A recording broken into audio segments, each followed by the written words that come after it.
பழத்துக்கு இவ்வளவு பெரிய சண்டையா? இன்னும் பழத்தை சாதாரணமா சொல்லிட்டேன். பழம் தாண்டி பெரிய விஷயம். ஒரு பழத்தால பரமசிவம் குடும்பம் ரெண்டா பிரிஞ்சு ஒண்ணு பழனிக்கு போயிருச்சு. அது மாம்பழம், இது வாழைப்பழம். ஆனா பிரச்சனை எல்லாம் ஒண்ணுதான். விடுங்க, நீங்க விடுங்க. ஏய் படங்க, நான் உங்ககிட்ட என்ன சொன்னேன்? பழம் வாங்கி சொன்னீங்க. எத்தனை? 2. நான் எவ்வளவு கொடுத்தேன்? 1 ரூபா கொடுத்தீங்க. 1 ரூபாய்க்கு எத்தனை பழம்? 2 பழம்.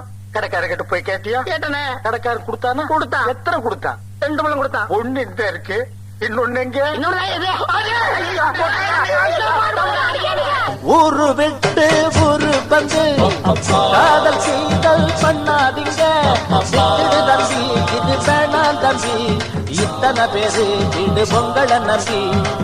ஊரு விட்டு ஊரு வந்து காதல் சீதல் பண்ணாதீங்க.